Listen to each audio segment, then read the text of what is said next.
Transfiguration Centre évangélique. Nous travaillons au développement de votre esprit pour une vie accomplie.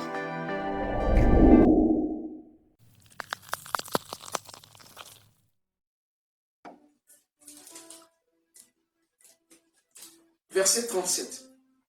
Ô roi, tu es le roi des rois, car le Dieu des cieux t'a donné l'empire, la puissance, la force et la gloire. Il a remis entre tes mains, en quelque lieu qu'il habite, les enfants des hommes, les bêtes des champs et les oiseaux du ciel. Waouh, vous imaginez un homme chef du monde. C'est fort, hein? L'homme a toujours aspiré à ce type de désir. C'est ce qui se présente dans le corps de Christ aussi. Nous voulons être chef. Amen. Gagner plusieurs. Amen. C'est la même idée. Vous me comprenez? Chaque église qui naît est censée s'étendre dans le monde. De la même manière que ces grands cherchent à dominer le monde, il faut que ton organisation spirituelle devienne comment? Mondiale. Il faut que tu t'étendes. C'est important. Est-ce que vous me suivez? C'est important. C'est ce désir-là, toujours qui a animé le cœur. Faire plus.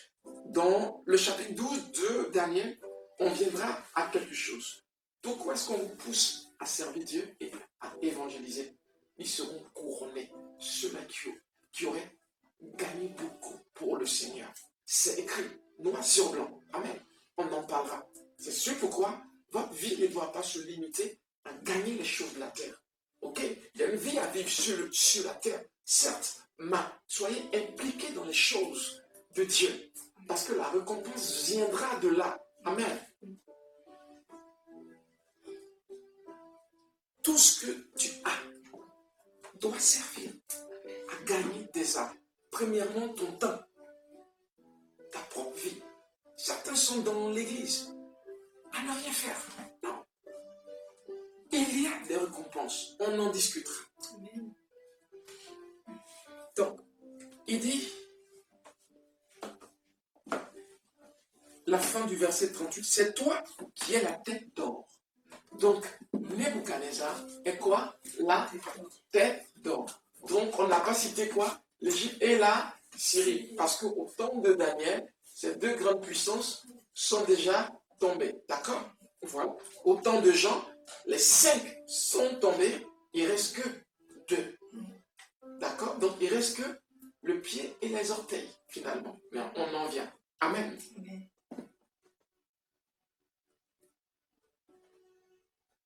Il dit, après toi, il s'élèvera un autre royaume, moins que le tien. Puis un troisième royaume qui sera des reins et qui dominera sur toute la terre. Il y aura un quatrième royaume, fort comme du fer. De même que le fer brise et rompt tout, il brisera et rompra tout comme le fer qui met tout en pièces. Et comme tu as vu les pieds et les orteils, en partie d'argile, de potier et en partie de fer, ce royaume sera divisé. Mais il y aura en lui quelque chose de la force du fer, parce que tu as vu le fer mêlé avec l'argile. Et comme les doigts, les pieds étaient en partie de fer et en partie d'argile, ce royaume sera en partie fort et en partie fragile. Écoutez bien, tu as vu le fer mêlé avec l'argile, parce qu'ils se mêleront par des alliances humaines, mais ils ne seront point unis l'un à l'autre, de même que le fer ne s'allie point avec l'argile.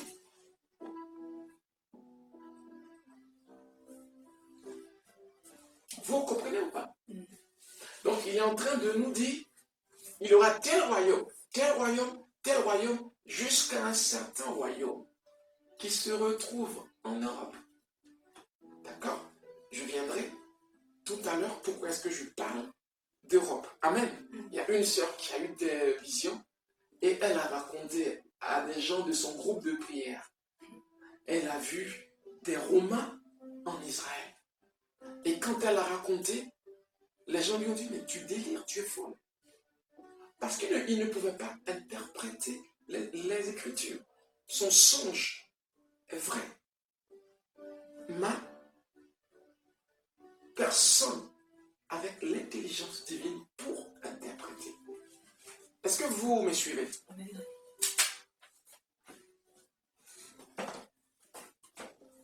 Donc, comme je le disais, les représentants des 7 grands empires mondiaux, donc l'Égypte, la Syrie, Babylone, l'Empire Médo-Perse, Grèce, Rome, et celui de l'Antéchrist.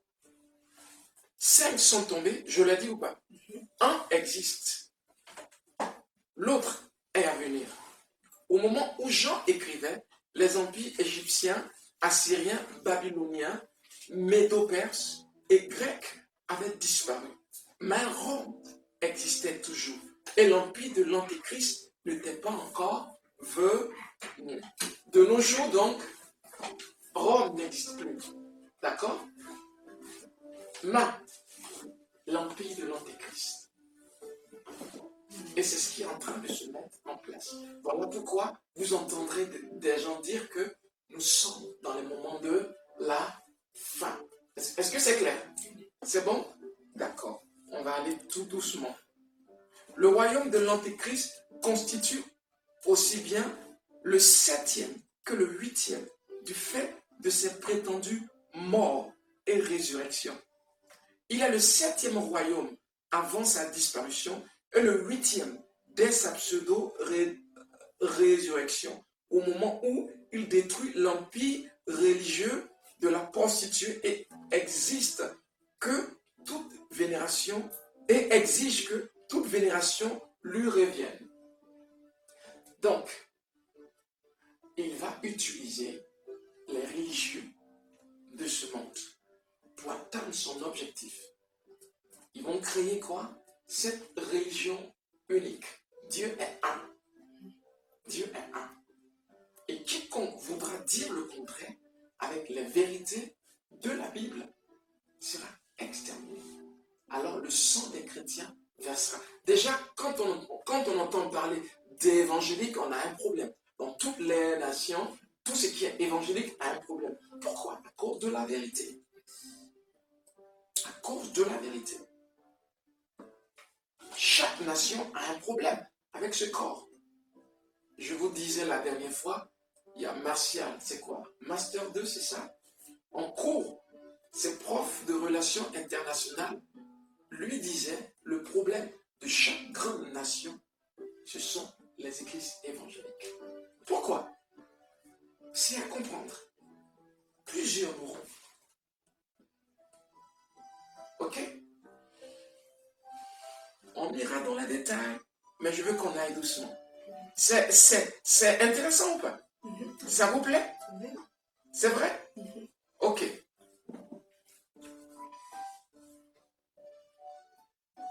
Donc, pourquoi est-ce que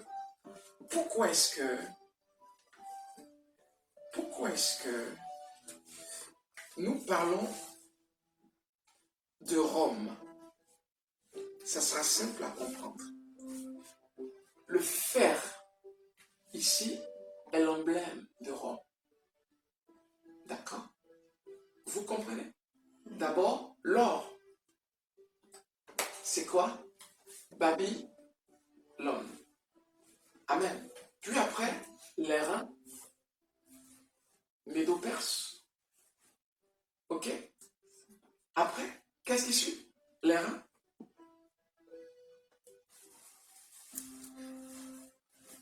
Il y a le fer. Amen. Alléluia. L'argent et le fer. Maintenant, je veux qu'on s'intéresse à une chose. Le fer mêlé à l'argile. Parce qu'il n'y aura pas d'unité. Qu'est-ce que ça vous rappelle? L'Union européenne. Amen. Amen. Ils sont unis, mais chaque État a son principe de gouvernement. système d'économie différent. Donc, unis, mais divisés. Et ce livre dit ici que ça sera une faiblesse.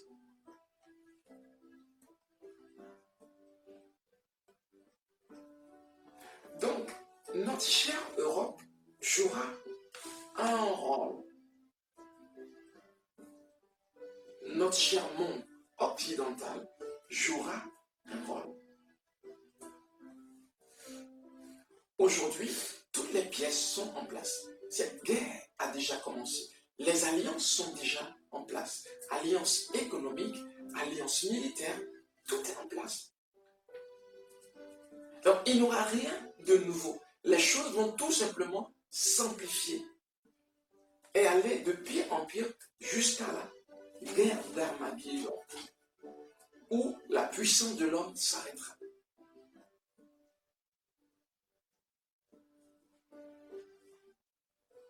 Est-ce que vous me suivez? C'est bon?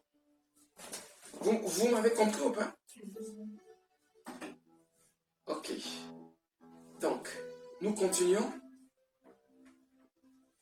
dans le livre de Daniel 7. Rapidement. On ne pourra pas finir, il y a trop de... Ok. Dans le livre de Daniel 7, le même rêve arrive. D'accord? Sous une autre forme.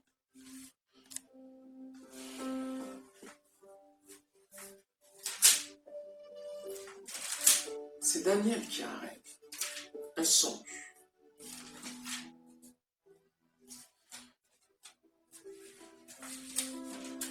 Je regardais, verset 2, pendant ma vision nocturne, et voici les 4 vents des cieux firent irruption sur la grande mer, et 4 grands animaux sortis de la mer. Il dit quoi? Combien? 4. Différents les uns des autres. Le premier était semblable à un lion, n'est-ce pas? Et avait des ailes d'aigle. Ok. C'est quoi ça? Babylone. D'accord? Amen. Ok? C'est bon? C'est clair pour vous? Amen. Répondez-moi. Amen. Babylone, donc la puissance, la rapidité. Ok? Donc Nebuchadnezzar. Après, il voit un ours.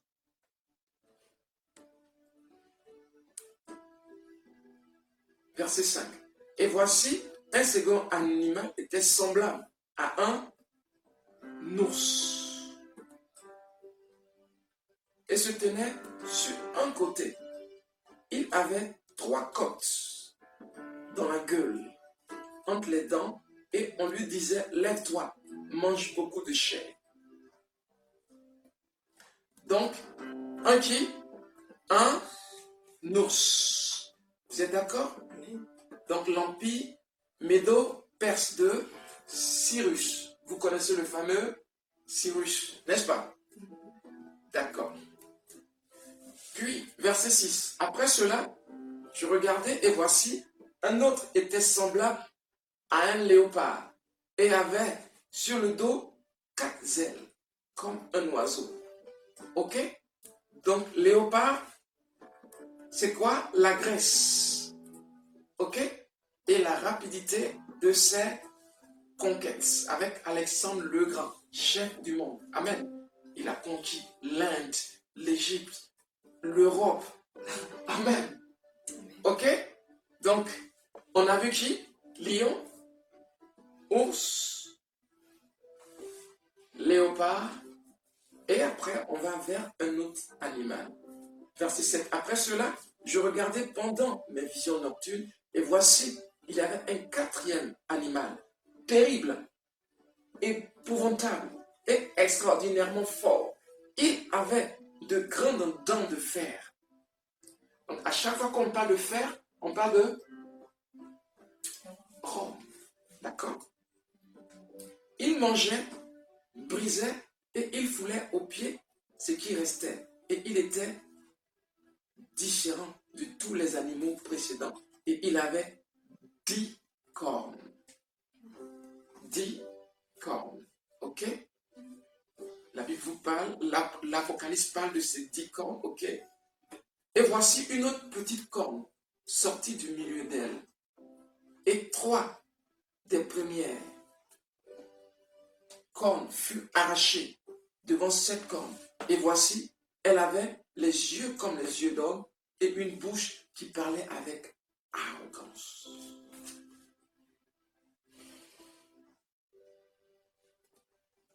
Ok? Ça peut aller.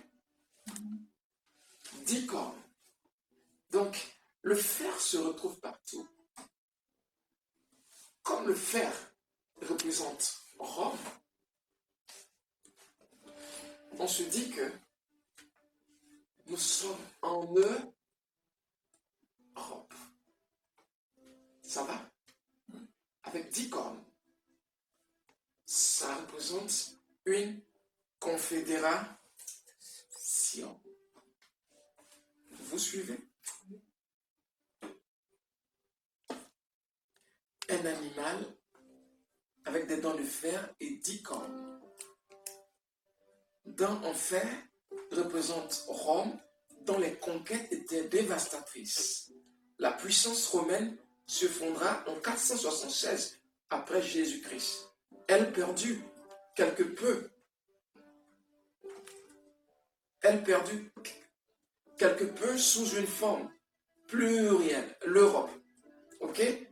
Elle reprendra vie avec la force et l'unité recouvrée à l'approche de la seconde venue de Christ. Elle sera alors formée des domaines des 10 rois ainsi que d'un 11e, l'Antéchrist. D'accord? Apocalypse 13, 1 à 10, on ne pourra pas tout lire. 2 Thessaloniciens 2, 3 à 10. Donc, la petite corne représente qui? L'Antéchrist. Ben, c'est bizarre. Une petite nation parmi les 10 qui arrivent. Donc, elle est censée être petite. Et elle va monter en puissance, s'appuyant de la fédération. Donc, l'union des rois. Et les autres royaumes vont lui donner plein pouvoir. Donc, retenez bien, la grande prostituée sera utilisée puis détruite. Ils vont l'utiliser, après ils vont la détruire. Ok? Parce qu'ils ne croient pas en un Dieu qui puisse régner sur eux. Donc tout ce qu'ils peuvent faire, c'est que tu utilises. Amen. Et puis après, te jeter. Amen. Voilà. Est-ce que ça va? C'est un peu clair? Vous comprenez? On y va. Apocalypse 12, 3. Bon, je me limite pour pouvoir rester sur les textes, d'accord? Pour ne pas vous parler juste. Apocalypse 12, 3.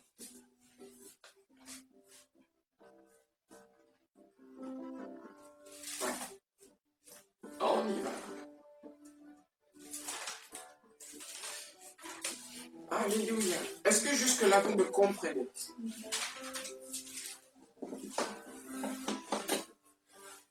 Un autre signe parut encore dans le ciel. Et voici, c'était un grand dragon rouge,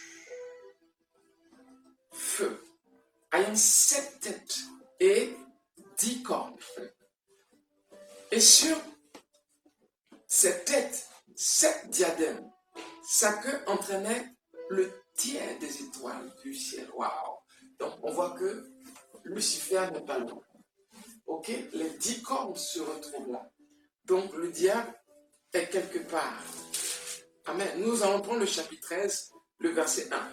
Puis je vis monter de la mer une bête qui avait 10 cornes et 7 têtes. Et sur ces cornes, 10 diadèmes. Et sur ces têtes, des noms de blasphème. Alléluia. Est-ce que ça va? Donc les 10 cornes sont mentionnées. 7 confédération, cette Union européenne, alléluia, nous les aimons et nous allons prier pour eux, mais la volonté de Dieu finira par éclater. Donc, ces rois sont à la solde de l'Antéchrist, dont l'empire sera apparemment divisé en 10 districts administratifs. Une confédération de 10 nations, avec une 11e, le royaume de l'Antéchrist. La 11e corne, le roi et son royaume, est petite et relativement faible avant son extraordinaire montée en puissance. Au début de la tribulation, elle deviendra plus grande ou plus puissante que les autres cornes. Donc les cornes sont des rois du groupe. Amen. C'est bon? C'est clair? Vous me comprenez? Répondez-moi. Amen. Ok. Donc j'ai déjà parlé de la religion universelle, hein, c'est bon? J'en ai parlé ou pas? Voilà. Donc la religion écuménique organisée connaîtra son apogée. Donc dans le chapitre 17, on voit qu'elle a un nom mystère. Babylone. Ok? Une église mondiale et infidèle à la vérité et au Seigneur. Elle exercera une influence politique, aura une coupe d'or remplie d'abominations, c'est-à-dire corrompue de l'intérieur, sous un aspect extérieur glorieux, persécutera les saints. Amen. Est-ce que ça va? Amen. Ok? Tout ça est presque là. Il suffit juste que Dieu souffle un temps et tout reprend. Ok. Un petit mot sur l'enlèvement des saints. Ok? Et puis après, on va calculer les temps et puis peut-être on va s'arrêter là pour aujourd'hui. Amen. Donc, un petit mot sur, qu'est-ce que j'ai dit? Sur l'enlèvement dans les airs.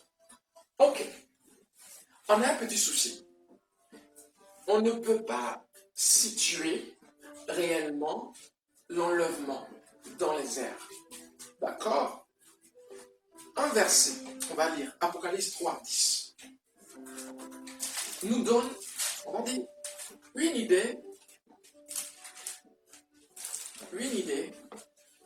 Apocalypse 3, 10, il est question de, parce que tu as gardé la parole de la persévérance en moi, je te garderai aussi à l'heure de la tentation qui va venir sur le monde entier pour éprouver les habitants de la terre. Amen. Retiens. Hein, c'est ça? Ouais, verset. Ok. Amen. Ce verset nous fait croire que Dieu va nous garder. Parce qu'il s'agit d'une église. Amen. Donc ce verset nous fait croire que quand sonnera l'heure de la tentation, nous serons comment? Enlevés. D'où on ne sait pas à quel moment se situe l'enlèvement. Nous sommes déjà dans l'intervalle de temps. Le vendredi dernier, je vous ai parlé de quoi? Des 69 semaines. Ok? En fait, il y a 70 semaines en tout. Mais on verra que ce sont des enchaînements d'événements. Tout n'est pas mentionné, mais ça part de la reconstruction du temple de Néhémie. Le livre de Néhémie. C'est à partir de là que c'est compté en fait. Puis, jusqu'à la mort, à la résurrection, à la montée de Christ, puis à la destruction du temple. Le fameux temple sera détruit, je pense, 70 ans après Christ. Okay? D'où il parle du bois vert et du bois sec. Si le bois vert a été traité de la sorte et le bois sec, il était en train de prophétiser donc les temps durs qu'Israël allait connaître. Ok? Est-ce que vous me comprenez? Au temps de Néron, un grand empereur romain. Amen. Est-ce que quelqu'un me suit? D'où le temple serait détruit. Donc, dans l'Apocalypse, dans la fin des temps, il sera aussi question de la reconstruction d'un certain temple. On en viendra, ok? Mais jusqu'ici, je veux être chronologique. Amen. Est-ce que ça va? Est-ce que ça va? Est-ce que vous me comprenez? D'où, où est-ce qu'on situe l'enlèvement? L'enlèvement est donc entre 7 ans, entre la destruction du temple et quoi? L'heure de la fin. D'où l'alliance que l'Antéchrist, donc cette confédération européenne, fera à Israël pour s'unir à elle. Ok? C'est dans ce temps-là que nous sommes. Donc nous sommes entre la 69e et la 70e semaine. On ne sait ni l'heure, ni le comment sûrement.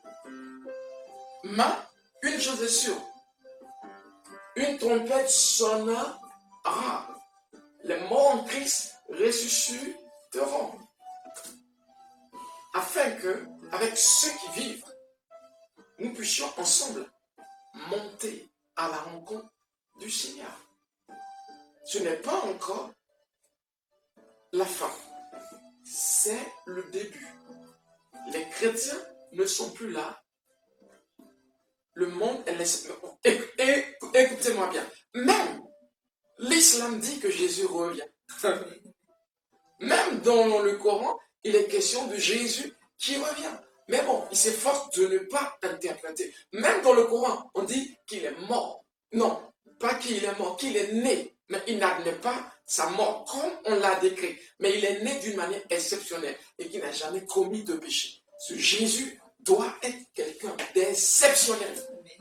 Ce Jésus doit être quelqu'un d'exceptionnel. C'est important. Ce Jésus doit être quelqu'un d'exceptionnel. C'est important. Alléluia. J'aime quand je crie ce nom. Amen. Il est puissant. Waouh. Waouh. Waouh. Donc, soyez prêts. Soyez prêts. On ne sait ni l'heure. Soyez prêts. L'heure dont parlait Jésus dans le livre Actes 1, quand les disciples lui ont dit, est-ce le temps pour que le royaume d'Israël soit établi? C'est pas 7 heures. Cette heure-là, c'est le millénium. D'accord? L'heure dont je parle, c'est l'enlèvement. Ça veut dire l'enlèvement ne concerne que ceux qui auraient accepté Jésus comme Seigneur et Sauveur. Il est important. Il ne suffit pas d'être bon. On peut être bon et ne pas être éligible. On peut être bon parce qu'on a reçu une bonne éducation. On est poli, mais on n'est pas sauvé. Il s'agit de recevoir Christ dans son cœur et être transformé. Avoir la vie éternelle. En d'autres termes, vivre sur la terre avec un autre type de vie. La Bible dit, car Dieu a aimé le monde, qu'il a donné son Fils unique, afin que quiconque croit en lui ne périsse point, mais qu'il ait la vie éternelle. Il y a une vie éternelle.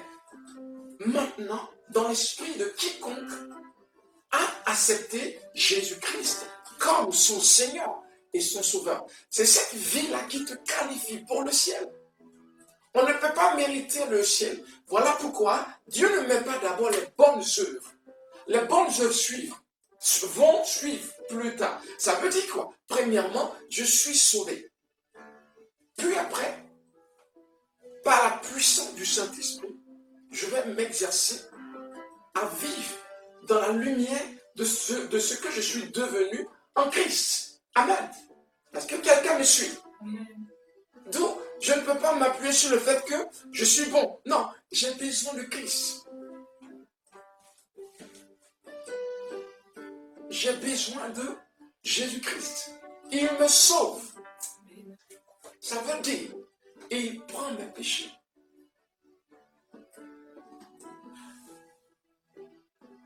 Il ne faut pas que prendre tes péchés. La Bible dit, il est mort et ressuscité. Qu'est-ce que ça veut dire? La résurrection est pour te donner un type de vie. Donc, une autre personne ressusciter pour que Dieu te voie comme quelqu'un qui n'a jamais commis de péché. C'est important. Quand tu crois, ce qu'il a connu t'est attribué. Ça veut dire, tu connais un jugement en Christ. Donc tu ne seras plus jamais jugé. Quand tu reconnais son travail de tout ton cœur, quand tu acceptes sa mort et sa résurrection, dès cet instant, tu es transformé. Tu es une autre création. Dieu te voit désormais comme quelqu'un qui n'a jamais commis un péché, quoique pécheur sur la terre. C'est fort. C'est comme ça que Dieu voit ses enfants. Afin que tu sois entraîné à vivre dans la lumière de la parole. Donc Dieu te sauve avant de t'exiger quoi que ce soit. Parce que nous ne pouvons mériter le salut. Nous le recevons gratuitement. Puis après, nous nous exerçons à le vivre. Il est important d'être sauvé. Il est important de donner ton cœur. On n'a pas fini l'étude, mais c'est l'inspiration maintenant. Amen. C'est l'inspiration. On continuera peut-être ce vendredi. Amen. Est-ce que quelqu'un me suit? C'est important. C'est important de donner son cœur. Les temps sont mauvais. Dieu a aimé le monde. Il a donné son Fils unique, afin que quiconque croit en lui ne périsse point, mais qu'il ait la vie éternelle. Cette vie-là est disponible maintenant. C'est ce qu'on va appeler la nouvelle naissance. On dit tu es né de nouveau. Ça n'a rien à voir avec ce que tu fais, ce que tu ne fais pas. Premièrement, la nouvelle naissance te transforme sur la base de ta foi et de ta confession. Croire que Jésus est mort pour toi, ressuscité pour toi, et le confesser de ta bouche. Tu nais de nouveau. Ok? Cela veut dire que tu es transporté du monde de ténèbres vers le royaume de son Fils.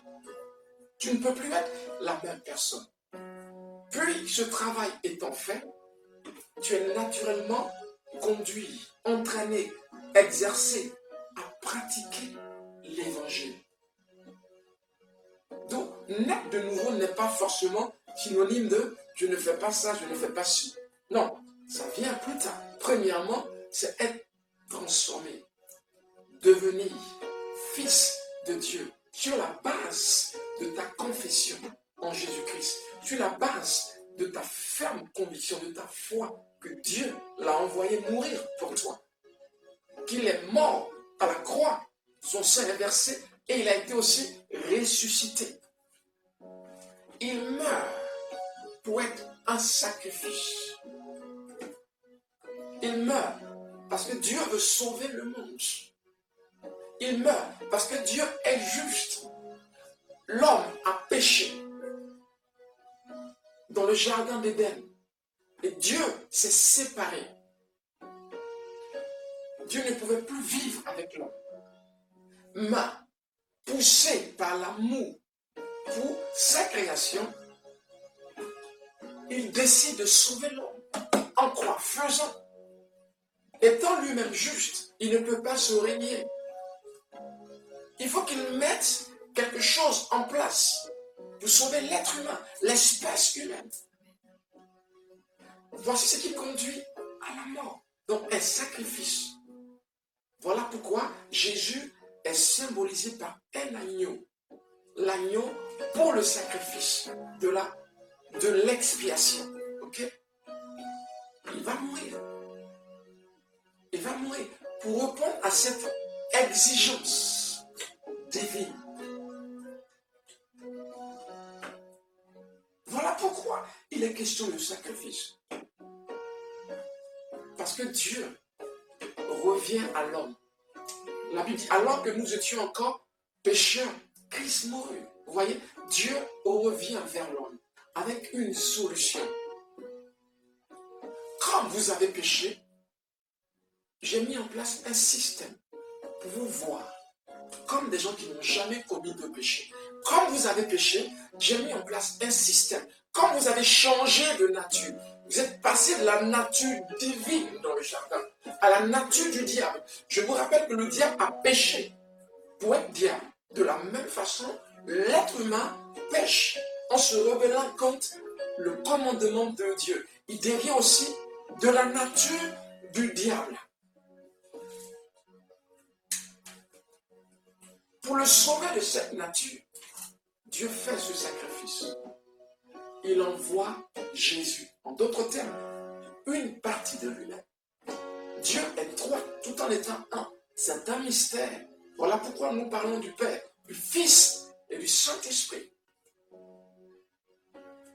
Il n'était pas encore corps, mais il deviendra corps humain pour l'espèce humaine.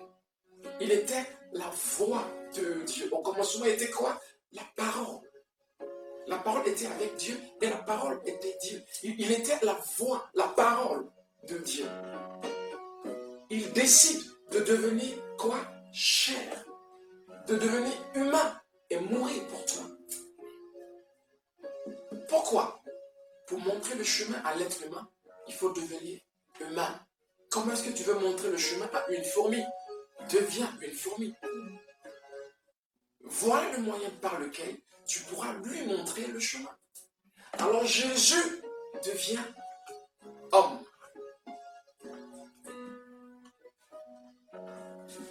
« 100% homme, par la puissance du Saint-Esprit.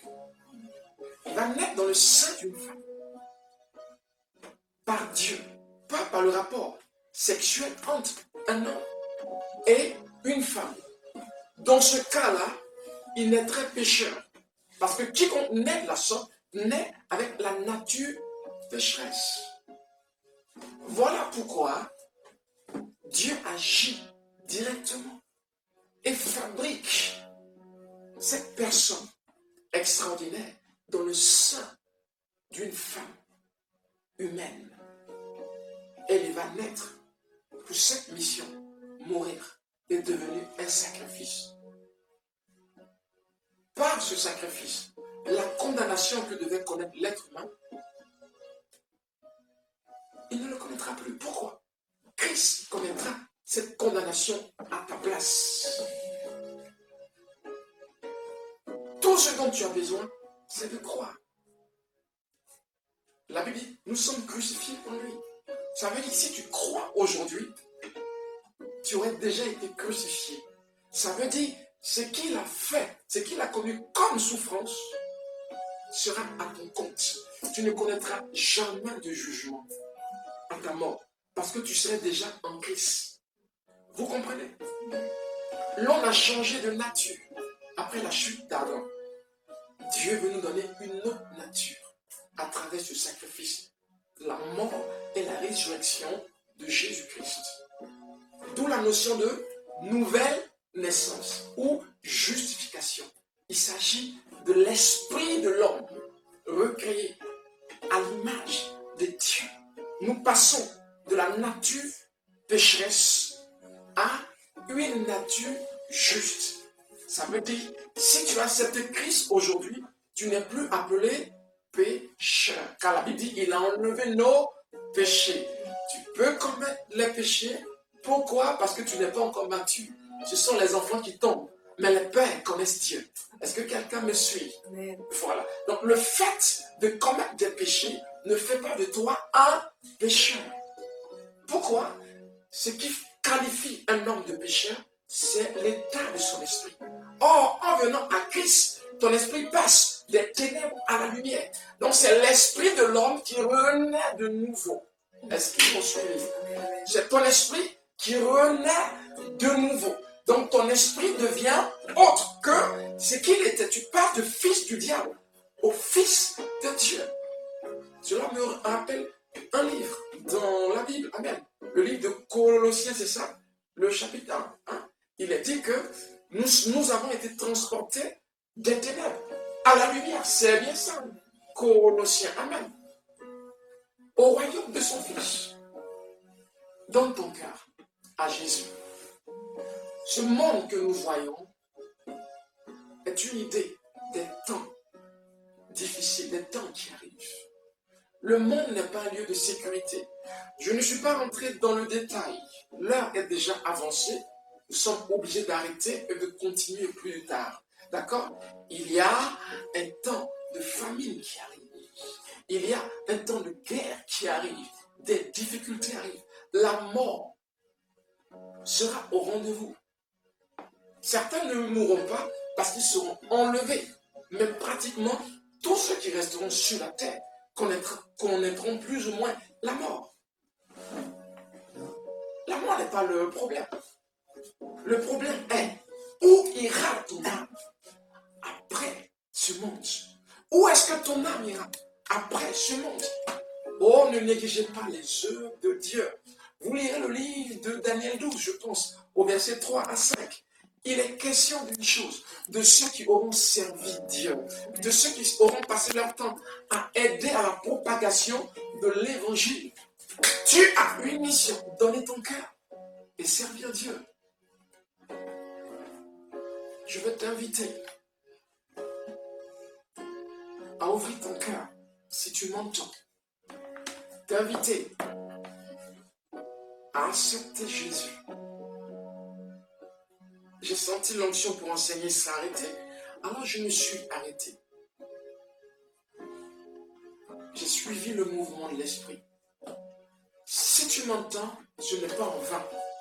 Tu as besoin de Christ. C'est pourquoi j'aimerais que tu dises ces prières avec moi. Tu peux fermer les yeux. Tu peux te concentrer. Et tu peux dire avec moi, Seigneur Jésus, je crois, je suis pleinement convaincu que Dieu t'a envoyé sur la terre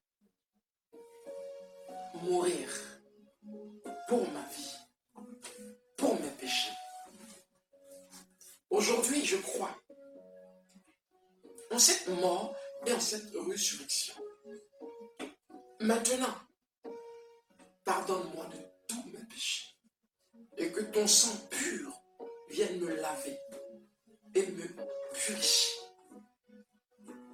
Donne-moi cette nouvelle nature de juste et que ton Saint-Esprit habite mon cœur.